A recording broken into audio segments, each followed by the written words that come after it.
This is your host, Sherry Moon Mystic, where we explore real mysteries, real encounters, and true crime. Let's dive in. Today we're looking at the Men in Black. When people hear the term the Men in Black, they usually think of movies. But long before Hollywood ever touched the ideal, people were already reporting encounters with men who appeared unannounced, asked unsettling questions, and left witnesses uneasy long after the interaction ended. These encounters didn't happen once, they didn't happen even in one decade, and they didn't stop. The earliest well-documented Men in Black encounters dated back to the early 1950s during the first major wave of UFO sightings in the United States. One of the most cited cases involved Albert K. Bender, a UFO researcher and founder of the International Flying Saucer Bureau. In 1953, Bender abruptly shut down the organization without explanation. Years later, he claimed that he had been visited by three men who knew details about his research that were never made public. Now, according to Bender, the men warned him to stop investigating UFO sightings. Shortly afterward, he withdrew completely from the field. What made this case stand out wasn't just the encounter, it was the silence that followed. Now, in the 1960s, reports expanded beyond researchers.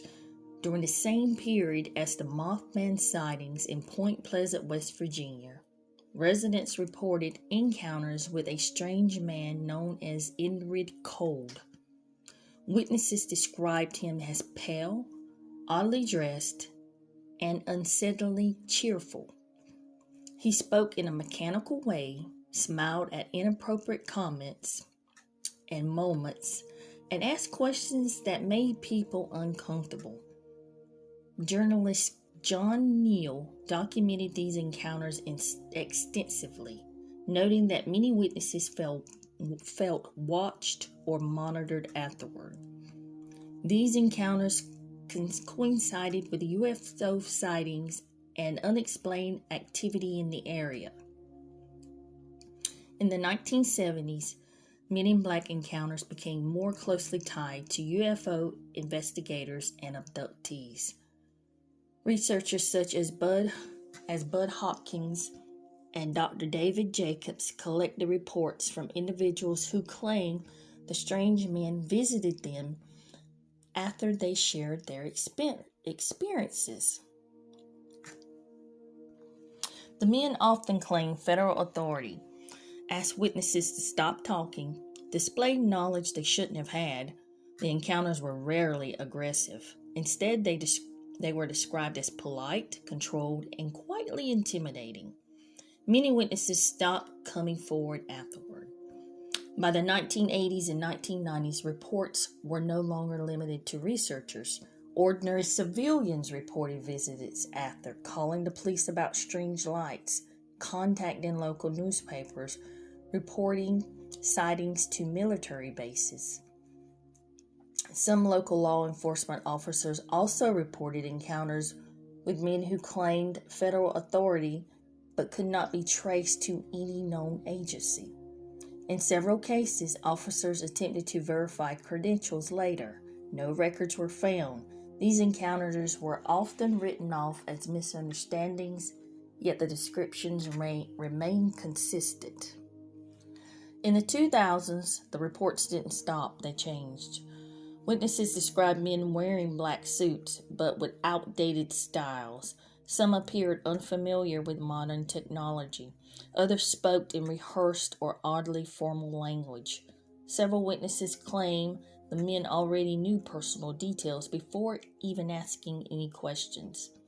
Encounters were reported after online UFO submissions, internet forum posts, military-related sightings.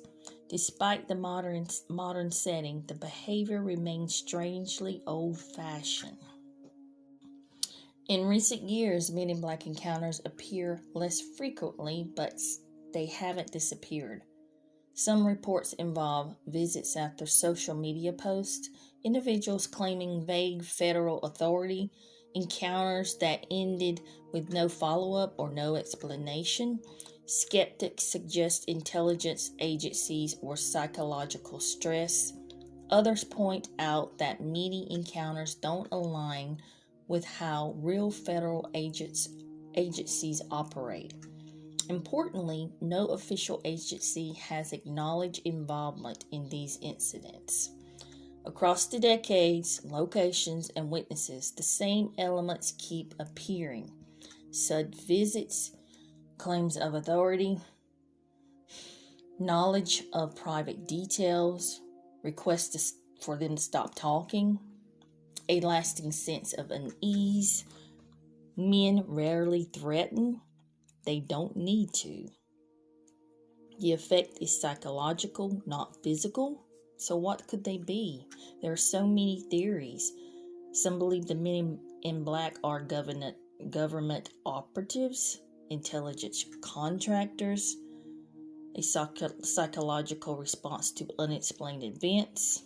Others believe they may be something else entirely. But the question isn't what explanation you prefer. The question is why these reports continue across decades, cultures, and people who have had no connection to one another. And what stays with me about these stories isn't just what the people saw. It's what happened afterward. So many witnesses went quiet, not because they were forced to, but because the experience itself was enough. So I want to ask you, what do you think the men in black are? Have you ever experienced something like this? Or heard a story from someone you trust? Are these encounters tied to extraterrestrial activity, government secrecy, or something we still don't understand? The reports haven't stopped coming in, and neither have the questions. So let me know your thoughts in the comments. Thank you for liking, sharing, and subscribing to my YouTube channel. See you in the next video. Bye for now.